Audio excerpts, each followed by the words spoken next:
एक समय की बात है। गौतम बुद्धा की एक प्रमुख महिला शिष्या थी जिसका नाम रोहिणी था। यह कहानी तब शुरू होती है जब रोहिणी गौतम बुद्ध की शिष्या नहीं बनी थी। गौतम बुद्धा का एक शिष्य था जिसका नाम अनिरुद्धा था। एक अवसर पर अनिरुद्धा ने अपने गृहनगर कपिलवस्तु का दौरा किया।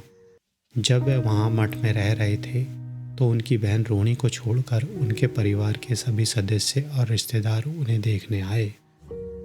उनसे यह जानने पर कि रोहिणी इसलिए नहीं आई क्योंकि वह एक चर्म रोग से पीड़ित थी, उन्होंने उसे एक संदेश भेजा और उसे आने और मिलने के लिए कहा। शर्म से अपना चेहरा ढककर रोहिणी अपने भाई अनिरुद्धा से मिलने आई। कुष्ठ रोग के कारण उसके पूरे शरीर पर खुजली और दर्द हो रहा था। भिक्षु अनिरुद्धा ने उसे कुछ सराहनीय कार्य करने और भिक्षुओं के लिए एक भिक्षा भवन का निर्माण करने के लिए कहा, क्योंकि उसका दुख कुछ पिछले कर्मों के कारण था।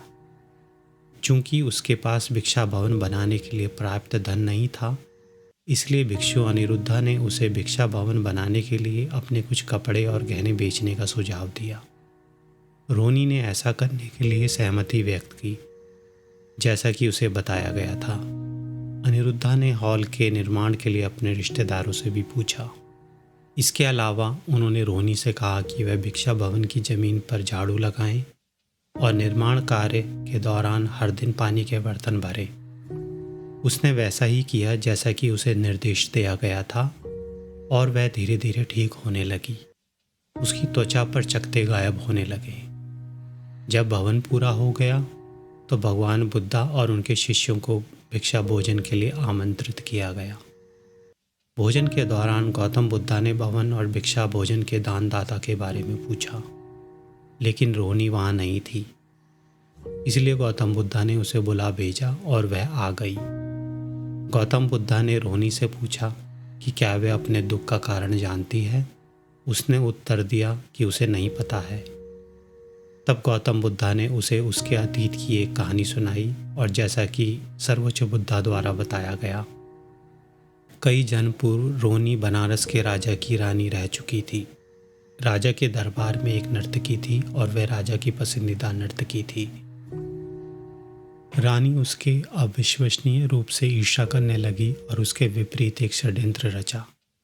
एक दिन रानी ने चुपके से अपने नौकरों से कहा कि खुजली पाउडर को नर्तकी के बिस्तर में डाल दो, और फिर उन्होंने नर्तकी को बुलाया। जब वह वहां पहुंची तो उन्होंने उस पर खुजली पाउडर फेंक दिया। दर्द और हताशा में लड़की अपने बिस्तर में आराम करने चली गई, लेकिन उसके बिस्तर में खुजली पाउडर होने के कारण उसे और भी अधिक पीड़ा हुई। इस वजह से नर्तकी को काफ़ी पीड़ा उठानी पड़ी। तब बुद्ध ने यह निष्कर्ष निकाला कि रोहिणी अपने बुरे कर्म के कारण अपनी वर्तमान स्थिति में आ गई थी, लेकिन अपने सराहनीय कर्मों के कारण उसकी बीमारी धीरे धीरे अब गायब हो रही है। तब सर्वोच्च बुद्धा ने भक्तों और भिक्षुओं को सलाह दी कि वो क्रोध में मूर्खतापूर्ण कार्य ना करें और दूसरे के प्रति कोई दुर्भावना ना रखें। तब बुद्ध ने श्लोक में इस प्रकार से बात की, क्रोध का त्याग करो, ढोंग त्याग दो, सब बंधनों पर विजय प्राप्त करो।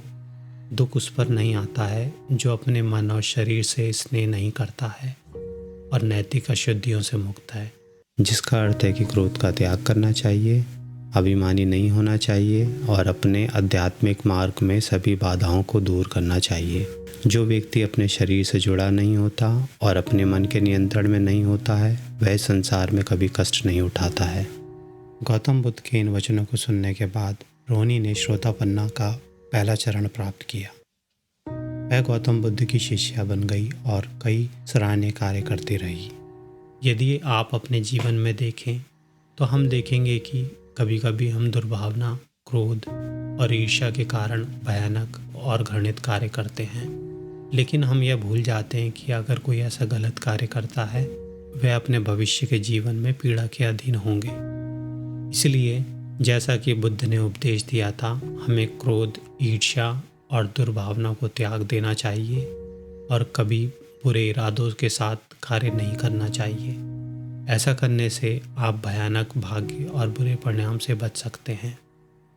समस्त विश्व कर्म के सिद्धांतों के अनुसार कार्य करता है। आप जो बोते हैं उसे ही काटते हैं, इसलिए हमेशा कोशिश करें कि किसी को ठेस ना पहुँचे और किसी के लिए मन में घृणा ना रखें।